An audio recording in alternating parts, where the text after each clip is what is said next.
وقال الملك إني أرى 7 بقرات سمان يأكلهن 7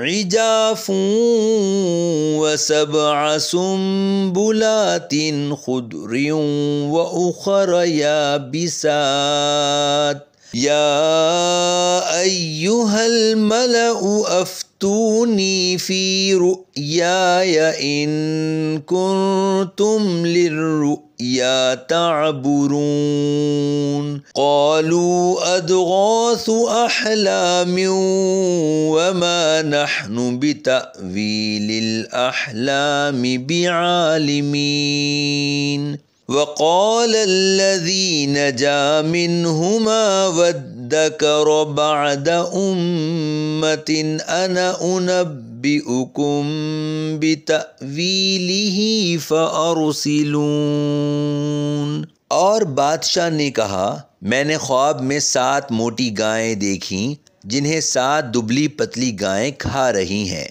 اور 7 سرسبز بالیاں اور دوسری خشک بالیاں دیکھیں۔ اے درباریوں، اگر تم خوابوں کی تعبیر جانتے ہو تو میرے خواب کے بارے میں مجھے جواب دو۔ انہوں نے کہا یہ جھوٹے خواب ہیں اور ہم ایسے خوابوں کی تعبیر نہیں جانتے۔ اور 2 قیدیوں میں سے بچ جانے والے نے کہا اور اسے ایک مدت کے بعد یاد آیا، میں تمہیں اس کی تعبیر بتاؤں گا، تم مجھے یوسف علیہ السلام کے پاس بھیج دو۔ یوسف ایھا الصدیق افتنا فی 7 بقرات سمان یأکلہن 7 عجاف و7 سنبلات خضر وأخر يابسات لعلی ارجع إلى الناس لعلهم يعلمون۔ اے یوسف علیہ السلام، اے صدیق، ہمیں ان 7 موٹی گایوں کے بارے میں تعبیر بتائیں جنہیں 7 دبلی گائیں کھا رہی تھیں، اور 7 سرسبز بالیوں اور دوسری خشک بالیوں کے بارے میں، تاکہ میں لوگوں کی طرف لوٹ کر جاؤں تاکہ وہ جان لیں۔ قال تزرعون 7 سنین دأبا فما حصدتم فذروه في سنبله إلا قليلا مما تأكلون۔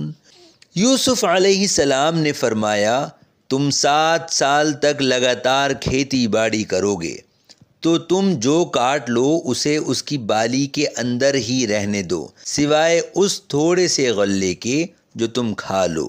ثم یأتی من بعد ذلك 7 شداد یأکلن ما قدمتم لهن إلا قلیلا مما تحصنون ثم یأتی من بعد ذلك عام فیہ یغاث الناس وفیہ یعصرون۔ پھر اس کے بعد 7 برس سخت آئیں گے جو اس غلے کو کھا جائیں گے جو تم نے ان سالوں کے لیے پہلے جمع کر رکھا ہوگا، مگر تھوڑا سا بچ جائے گا جو تم بچا لو گے۔ پھر ان 7 سالوں کے بعد 1 سال ایسا آئے گا جس میں لوگوں کو بارش دی جائے گی اور اس میں رس نچوڑیں گے۔